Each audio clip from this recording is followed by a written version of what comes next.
I was standing up front one night about 3 a.m. Guy came through. He said, hey man, what's going on? I said, nothing. How you doing? He said, do you have anything? I said, yeah. He said, what you got?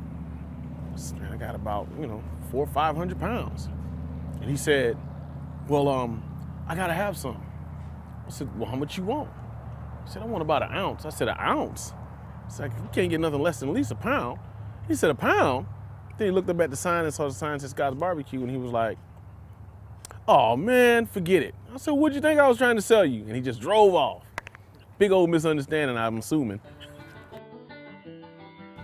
I'm Rodney Scott, pitmaster at Scott's Barbecue, and we're in Hemingway, South Carolina. When I was younger, I was quite interested in what was going on with the barbecue. And I would always watch and look and watch and look. Then one day my dad told me, he was like, listen, I need you to cook this pig. And I was 11 years old at the time. So I had to actually keep my own wood in the barrel. I had to go scoop it up with the shovel, and I had to put the heat under the pig. And my first pig at 11 years old came out just right. In the beginning, it was a garage, and my dad decided he wanted to cook a hog one day, and a few of the customers were passing through and they tasted it. It was like, wow, this is really good. And the demand started to get more and more and more, so he added another hog and he added another. And we eventually had to convert the garage over into a pit where we're cooking maybe 5, 10 hogs a night. Nothing like a pig. Barbecue pig is what I come up on, and that's all I know. To me, barbecue is doing a whole hog. To me, I think of it. That's barbecue. When you say barbecue around here, we're talking about real pit cooked barbecue. When I say real pit cooked barbecue, I'm talking the actual wood. I'm so sure that we use just wood because we go out and cut it ourselves.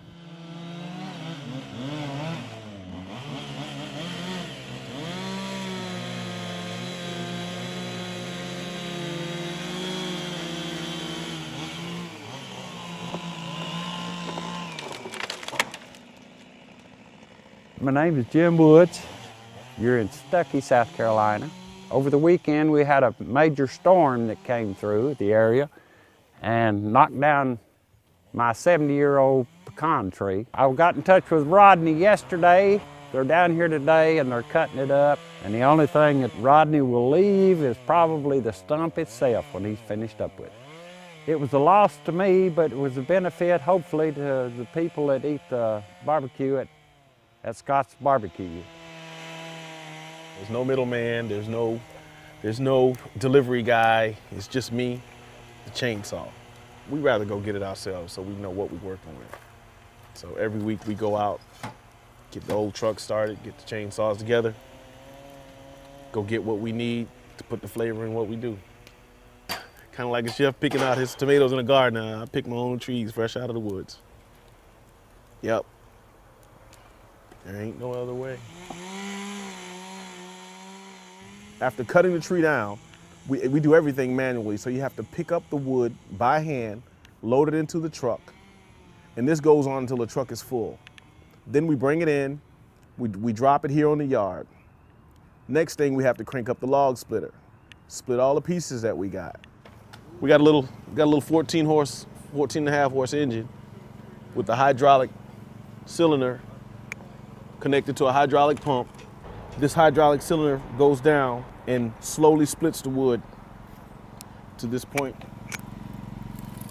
where it's small enough to handle and burn, which makes it burn easier, faster.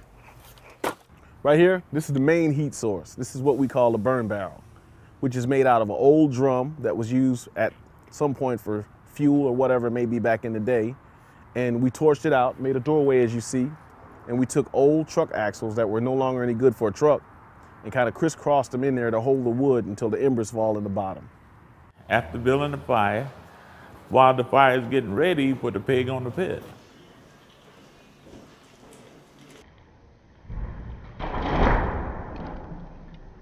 And after you put the pig on, when the coal get ready, then you start putting the coal under the hole. We take a shovel, scoop it in there, scoop up what we need, take it on the inside, and we have an open door at each pit where we go under with the shovel and spread the heat at both the ham and the shoulders. Nowhere else. And all the heat meets in the middle. You hear folks all over say they use the wood, but then they say they use wood chips, or they may use a few pieces of wood that they might smoke for a little bit. This right here, all wood, nothing else. 100% wood, nothing but wood. Cut, chop, cook. It's all right here in the wood. When we're scooping up the embers and taking them in with the shovel, we're actually just slow roasting the meat, kind of cooking it slowly for 8 to 12 hours to make sure everything, the smoke simmers through, the real flavor of the wood gets locked in, and the meat is cooked all the way through. It's about 4 a.m. now. These pigs have been on since about 4:15 yesterday afternoon. We're about to flip them over, season them up, crisp the skin, get them ready to eat. The flipping is a process where the pig is actually face down on the grill, and there's a rack up under them. We take another rack, put on top, one person gets on the other end and one on this end, and we hold it tight. And then we pick it up, twist it over, and lay it right back down.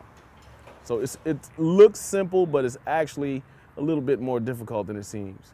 And once you do that, you go ahead and you shake your seasonings, whatever it may be, and we add a little heat to it, make sure everything is nice and warm while we're doing it, crisping the skins all at the same time, and then we mop it. And the mopping process is kind of like putting your sauce on in a gigantic way, where most folks use a little brush on the grill, we use like a mop. Our sauce, it's a vinegar pepper based sauce. Quite a few people think that it's mustard here, but mustard is really upstate from here. And from where we are, from Columbia on back, the PD region, we're mostly vinegar pepper based. Because a lot of places you get meat where they serve you the pork and give you the sauce to add to it. Here, we try to break it up so that when you turn your meat over, you still have color, flavor, texture, everything is already in. When I'm carrying the flashlight and I'm putting that extra heat up under there, I'm actually crisping the skin. When we're doing the skins, we try to keep an eye on it. We're waiting on that perfect pucker, like what you see here. This is the skin starting to get crisp right here. And then we're trying to get that to get an even tone of this all over the entire pig. We'll take the crunchiest part of this and we'll sell it to customers by request. The rest of it, we'll take it and fry it up a little bit and bag it and have what we call the big skins, which are like our homemade skins. Kind of like a processed pork skin that you would see like in bags, but better. That sign says barbecue 9:30 a.m. Respect that. And the reason I put that sign up because we're here all night and we have folks waking up as early as 3:30, 4 a.m. And they want the barbecue so bad that they knock on the door, they pull on the door, they try to tear the door open, they knock, they yell, they scream, they get mad, just to try to get it before 9:30. Once we take it in on the rack, we kind of put it on the table. And once it's on the table, my mom takes all of the bones out, separates the fat from the lean, the bones from the skin, all of that good stuff. And once separated, she fixes up whether it's a pound or 2 pounds, 3 pounds, whatever the customer wants. I'm doing the hog up now. I'm taking it apart and taking the bones out of it. Separating the bone from the meat. It's tender enough, I don't have to have a knife.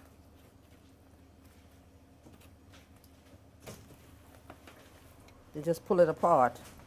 It's like visiting a national landmark, They're not gonna bring it to you. You just gotta go and see what it's like. And in our case, you just gotta come out, take that drive to Hemingway and see what we're like. I came from all the way about 45 miles from here. And I said, well, I better grab to ask my wife today. I said, you want some barbecue? She said, yeah, I was thinking about the same thing too. So I said, well, okay, let's ride to Hemingway then. Thank you, dear. Thank you. Well, I was up here on some business, but every time I'm here, I always stop by if it's a Thursday, Friday, or Saturday, whenever they're open, and try and get some good barbecue. I'm getting ready to go to Tampa, so my son live in Miami. He wanted some barbecue, so he told me to come by and pick him up some, and then I got some for my daughter, living in Tampa. I'm from Mullen, South Carolina, and I was coming back from Charleston and been coming over here for years, and thought about it, and so I stopped by and get myself a pound, get my two sons a pound each. I ordered 4 pounds of barbecue. Now, wait, is that because it's Friday night and you're going to take it home to the No, family? I ordered that because that's what I wanted. Because you got any skin? Yep, you. Want me to skin? I get some skin, $2 a skin, and I love to eat it on my grits.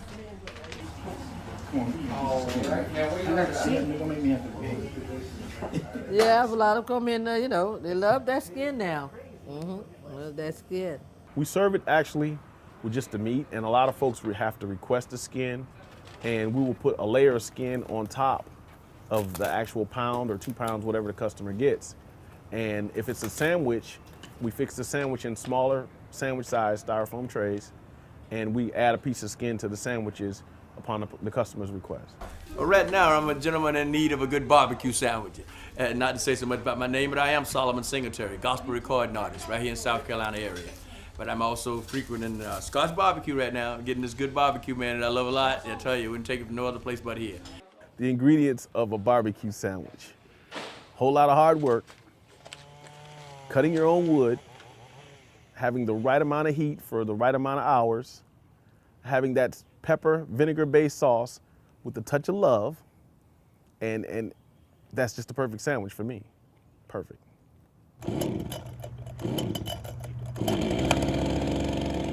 Barbecue, it's a hard-working business. The work is very physical, very intense, and it takes all week just to get that little flavor. Not just wake up, oh, I'm gonna be a pitmaster today and cook. Nah. This is days of work right here for just this result. Days and days of work. To me, this is real barbecue. This is real barbecue right here. Cutting, splitting, loading, shoveling, flipping. This is barbecuing. At least around these parts. This is barbecuing.